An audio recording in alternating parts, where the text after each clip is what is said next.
chapter 35. Moreover, the word of the Lord came unto me, saying, Son of man, set your face against Mount Seir, and prophesy against it, and say unto it, Thus saith the Lord God, Behold, I am against you, O Mount Seir, and I will stretch out my hand against you, and I will make you most desolate. I will lay your cities waste, and you shall be desolate, and you shall know that I am the Lord, because you have had a hatred of old, and have hurled the children of Israel into the power of the sword in the time of their calamity, in the time of the iniquity of the end. Therefore, as I live, saith the Lord God, I will prepare you unto blood, and blood shall pursue you. Surely you have hated your own blood, therefore blood shall pursue you. Thus will I make Mount Seir most desolate, and cut off from it him that passeth through, and him that returneth. And I will fill his mountains with his slain, and in your hills, and in your valleys, and in all your streams shall they fall that are slain with the sword. I will make you perpetual desolations, and your cities shall not return, and you shall know that I am the Lord. Because you have said, These two nations and these two countries shall be mine, and we will possess it, whereas the Lord was there. Therefore, as I live, saith the Lord God, I will do according to your anger and according to your envy, which you have used out of your hatred against them, and I will make myself known among them, and I shall judge you. And you shall know that I, the Lord, have heard all your blasphemies which you have spoken against the mountains of Israel, saying, They are laid desolate, they are given us to devour. And you have magnified yourselves against me with your mouth, and have multiplied your words against me. I have heard it.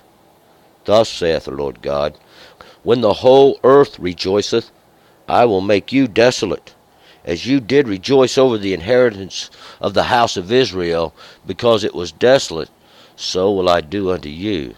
You shall be desolate, O Mount Seir, and all Edom, even all of it, and they shall know that I am the Lord. All right, let's go back up to verse 1. Yesterday, last chapter, we was prophesying against all these shepherds of Israel, and these shepherds represented those prophets and all the priests, all the speakers even, who were, what they was doing, they was teaching the peace, peace, peace, and there is no peace. It's all a lie. It's all some of what their imaginations are, and it was the same thing that was going on then. It's the same thing that's going on today. And what they do is they use the people, and the people are, not that all the people are ignorant, but what it is the people have no understanding of the law of God.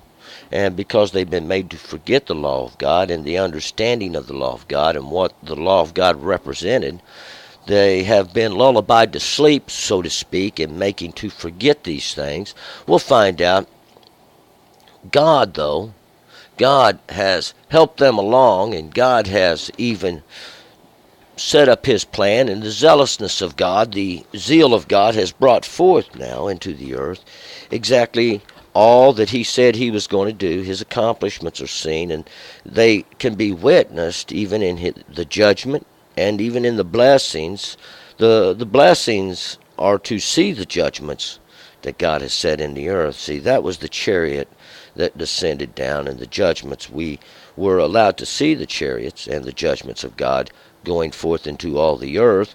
And the shepherds, they're like, that's what they are. They're part of the judgments of God. And God has judged each and every man according to his way, and has set him there, right where his judgment is. So wherever you're at, that was the judgment of God. And this applies to the shepherds as well, all those that teach their own ignorance, their own imaginations. And we see that the end of it, God has set David. David does rule in judgment against all the nations. See, against all the nations. And this is even written in the old prophecies, this judgment that God has set against all the nations of the earth. And we're going to find out in this chapter today, see, the representation of this with Mount Seir. Mount Seir. Seir means this to be covered somehow. This covering to be like hair, or a shaggy goat type looking hair, or a covering. And it gives reference to the covering, this even a covenant, this covering that was given in the beginning. But this here's the blood covenant. We're going to find out it is a blood covenant that's made. Edom, and that's where Seir's at, this Mount Seir. It's in Edom, and Edom means red, and that's what Edom stands for, those that show the blood in the flesh, or those that do show the sin, the transgression against God's law in the flesh. We're going to pick it up here in verse 1. Moreover, the word of the Lord came unto me, saying. Moreover, the word of the Lord came unto me, saying. Once again, here's these words are written by God. Everybody can read them. 2. Son of man, set your face against Mount Seir and prophesy against it. Son of man, and this is son of man, this Adam, and Adam means he's the man that God made in the beginning, and God gave the covenant, and God set the law all over Adam, and God made a covenant with Adam, even the law of God that he gave even in the beginning. See, even in the beginning. And set your face against Mount Seir. Set your face and look towards Mount Seir, this face, to make plain. Set your words, these things that are going to make plain, against this Mount Seir. And Mount Seir is that, and we're going to find out, it's that for all the nations, this covering, this Mount Seir, like I've said, it represents that which is hairy, or that which has a covering. We find out and what this covering is going to gets polluted in its ways, and it turns into a mountain of thorns, so to speak. Or verse 3, and say unto it, Thus saith the Lord God, Behold, I am against you, O Mount Seir, and I will stretch out my hand against you, and I will make you most desolate. Behold, thus saith the Lord God, watch and see, I am against you, O Mount Seir. And this is that high place, that Mount Seir. We'll find out that God give to Esau. God give to Esau, and Esau will find this reference there in the book of Jasher when we get there. He says, I will stretch out my hand against you. And God says, I'll stretch out my work against you, and I will make you most desolate. Most desolate, we're going to find out. It becomes a perpetual desolation even. And this prophecy is always going to be, we have many prophecies, but they're really all about just one, and they all make up one in the end, because one becomes this to all the nations. This Mount Seir, or this covering, this mountain of covering that we're going to find out. For I will make your cities waste, and you shall be desolate, and you shall know that I am the Lord. And I will lay your cities waste. These cities, these places that men have set up, these little enclosures, these places that have a guard, that's what they represent. And you shall be desolate. You shall be desolate, because God is going to lay waste your cities. We'll find out, see, God is destroying your kingdom. And you shall know that I am the Lord. You'll know who God is in that day. And what we'll find, it's the judgment of God. It's the law of God coming through. 5.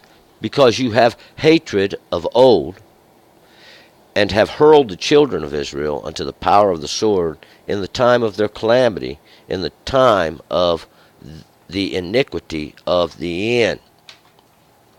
And we'll see, this is why.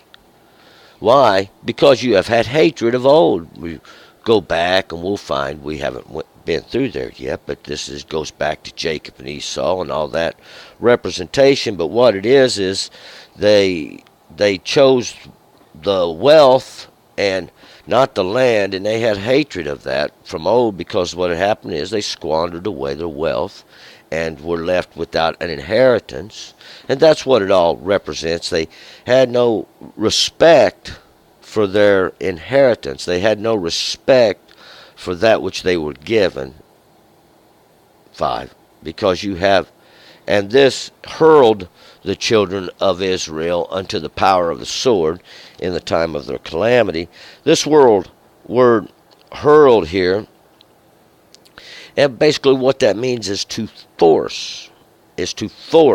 And with your hands even, or with your work. So with your work or with your hands, you've brought the children of Israel, these that contend with the mighty one, these ones that are scattered in all the earth, and brought them to the destroyer, basically, is what God's saying. And this means to physically or with your work, see, in the time of their calamity, or in this period of their calamity. This word is id, and it means being punished, basically, is what it means this time. When God was punishing them, when God was punishing Israel, they came in. We've heard this story before. And they thought they would take over. And this was the time, this was that period of the perversion. This was the period when God was making an end of their perversion. God was punishing them. 6. Therefore, as I live, saith the Lord God, I will prepare you unto blood, and blood shall pursue you. Surely you have hated your own blood. Therefore blood shall pursue you. Surely blood shall pursue you, saith the Lord God. And blood, we're going to find out. This word blood is dam, and blood, and it basically means blood. But we have a reference now to this wine, to a wine there, and this wine that represents the blood, or the blood that represents the wine, because we'll find out, see, this blood is sin. God said, pour it out on the earth, because that's what it was. It was the sin, and that's what the covering was all about in the beginning, see, was to hide the sin, to hide the nakedness, to hide the shame. But we'll find out that's not what it was used for. It was polluted and perverted. 7. Thus will I make Mount Seir most desolate, and cut off from it him that passes through, and him that returns. Thus, for this reason, and this is how, see, God is going to make Mount Seir most desolate. How? Through, I will prepare you unto blood, I will prepare you unto sin, and sin shall pursue you. Sin, therefore sin shall pursue you. And this blood here, we will see this, he has hated his own flesh, he has hated his own inheritance, that which God gave them in the beginning, see. We'll find out they come against their own people. Edom, Esau, was Jacob's brother. 8. And I will fill his mountains with his slain, in your hills, and in your valleys, and in all your streams shall they fall that are slain with the sword. And I will fill his mountains with his slain, and I will fill his high places. These mountains, that's what they represent. See, that's what Seir was. It was a whole range of mountains, and all this represents all these other nations and their pollution and their sin. And all his valleys, and in all your valleys, and all your low places, these places where the flesh dwell, where those that dwell in the flesh, these places of sin, all your streams, all your waters, shall they fall that are slain with the sword. And this sword is the judgment of God. This sword is the law of God. 9. I will make you perpetual desolations, and your cities shall not return, and you shall know that I am the Lord. You know who God is in that day, when I will make you perpetual desolations. This word perpetual, it is olam, and olam means basically, it just means forever. Forever. It's very similar to that word of elam, and then what that is eternity, that place of eternity even, and that's what olam. See, it's very similar. It's that even forever. It's going to be a forever desolation, and God has done it even physically. And your cities shall not return. You'll have no more cities when God destroys you. See, we're going to see this judgment will be against you because you have said, these two nations and these two countries shall be mine, and we will possess it, whereas the Lord was there. You thought you would go in and take over, and you thought you could go in and possess now this land of Israel, even this land of Judah, this land of praisings, this land of those that contend with God. You thought you could go over and see and meddle in God's business. We'll witness these two nations, because these two countries have been made a witness in all the earth. See, and they thought they'd come in and take over, not understanding. See, God was there. 11. Therefore, as I live, saith the Lord God, I will do according to your anger and according to your envy, which you have used out of your hatred against them, and I will make myself known among them when I shall judge you. Therefore, for this reason, as I live, saith the Lord God, because God is alive. See, God is alive. And God does speak with man every moment. I will do according to your anger and according to your envies. What you thought to do unto them, see, God is going to, it's called the rightful recompense. As you thought to do, so shall it be done unto you. You thought to go in and take over. Now we're going to see they're going to come in and take over. That's what this represents, this changing, so to speak, where they deliver you to the sword, this judgment of God even, which you have used out of your hatred against them. God says, I'm going to make myself known among them. And God does. See, God made himself known. How? Through this great magnificent work he's done. How he set judgment against all the nations. See, God helped you do that. You created for yourself an idol, and you bowed down to it, and that's exactly what God said he was going to make you do. They'll know, see, when they witness this judgment in the earth, and when they witness what God's done, see, God makes himself known, and he judges you. It's an automatic thing. I'm talking about those of Edom, those that have made this blood covenant in the flesh, for the flesh. 12. You shall know that I, the Lord, have heard all your blasphemies, which you have spoken against the mountains of Israel, saying, they are laid desolate, they are given to us to devour. And you will know then, see, that I, the Lord, have heard all your blasphemies, which you have spoken against the mountains of Israel. You'll know, see, God's been listening. God's been listening to what you've been saying against all these high places of Israel, saying, you are laid desolate, they are given to us to devour, because you think you came in and you took over. See, when God was punishing Israel for their sin. 13. And you have magnified yourselves against me with your mouth, and have multiplied your words against me. I have heard it. You've magnified yourself against God. You've raised up yourself something. You've got everyone bowing down to your understandings. You've made yourself a blood covenant. And you've magnified yourselves against me, saith the Lord God. And you've multiplied your words against me. Constantly multiplying your words and your understandings against God. God's heard you. God heard you. God's alive. He knows what's going on. 14. Thus saith the Lord God, when the whole earth rejoices, I will make you desolate. Thus saith the Lord God, when the whole earth rejoices, I will make you desolate. Because that's what they'll be rejoicing about. They'll be rejoicing because God has made you a witness. God has made you a desolation. God done that. God judged you by the way you went. See, you have to obey the law, and this is the judgment. This is the mark, and he's set upon you that you either obey the law or you do not. 15. As you did rejoice over the inheritance of the house of Israel, because it was desolate, so will I do unto you.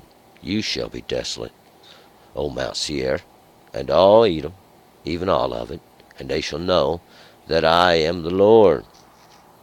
And you'll know who God is in that day when he has judged you and made you desolate, even these perpetual desolations that are forever, O Mount Seir.